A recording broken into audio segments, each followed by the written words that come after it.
Pengertian teks cerita sejarah.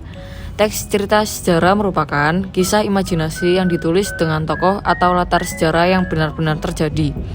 Cerita tentang fakta dan kejadian masa lalu menjadi latar belakang cerita sejarah. Cerita sejarah juga dapat menjadi sarana untuk mengisahkan kembali peristiwa yang dialami seorang tokoh sejarah melalui tokoh fiksi. Berikut adanya beberapa perbedaan antara teks sejarah dan cerita sejarah. Teks sejarah yang pertama dituntut untuk menyajikan hal-hal faktual yang benar-benar ada dan pernah terjadi. Yang kedua, hubungan antara fakta perlu direkonstruksi setidaknya melibatkan topografis atau kronologinya. Yang ketiga, sejarawan wajib untuk menyampaikan sesuatu sebagaimana adanya dengan realita. Cerita sejarah. Yang pertama, bebas untuk menggambarkan sesuatu yang tidak pernah ada.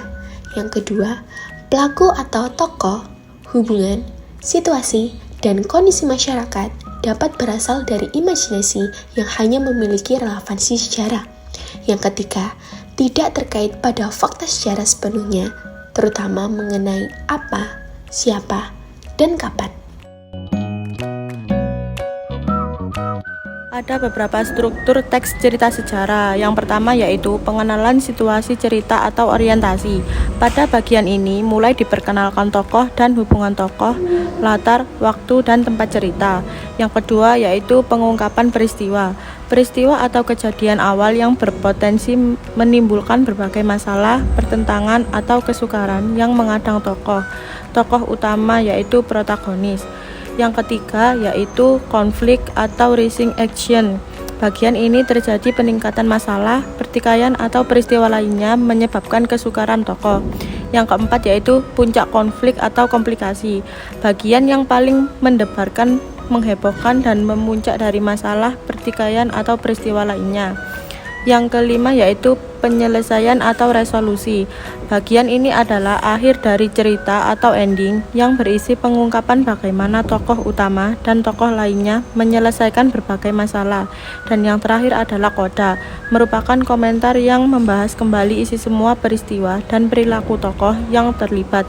Terkadang koda digunakan untuk membuat semacam teaser.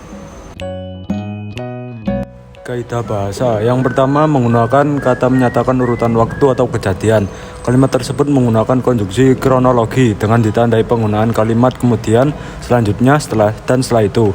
Contohnya, kemudian ikut campur pada tahun 1917. Selanjutnya untuk melemahkan kekuatan lawan. Yang kedua menggunakan kata rujukan. Kata rujukan berfungsi sebagai rujukan terhadap suatu objek atau merujuk pada bagian tertentu. Contohnya, dibuang ke Cianjur lalu dipindahkan ke kota Minahasa dekat Manado.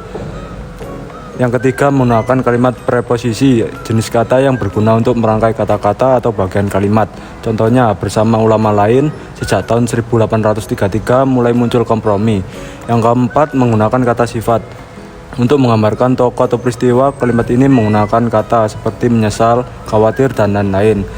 Yang kelima menggunakan kata kerja atau verba material. Kata kerja yang digunakan untuk menunjukkan perbuatan fisik atau peristiwa atau menunjukkan melakukan kegiatan sesuatu. Contohnya menyeberangi sungai dan mendaki gunung. Nilai-nilai teks sejarah. Nilai budaya, nilai yang dapat memberikan atau mengandung hubungan yang mendalam dengan suatu masyarakat, peradaban, atau kebudayaan. Nilai moral atau etik, nilai yang dapat memberikan atau memancarkan petuah atau ajaran yang berkaitan dengan etika atau moral. Nilai agama, nilai-nilai yang berkaitan atau bersumber pada nilai-nilai agama. Nilai sosial, nilai yang berkaitan dengan tata pergaulan antar individu dalam masyarakat. Nilai estetis, nilai yang berkaitan dengan keindahan, baik keindahan struktur pembangun cerita, fakta cerita, maupun teknik penyajian cerita.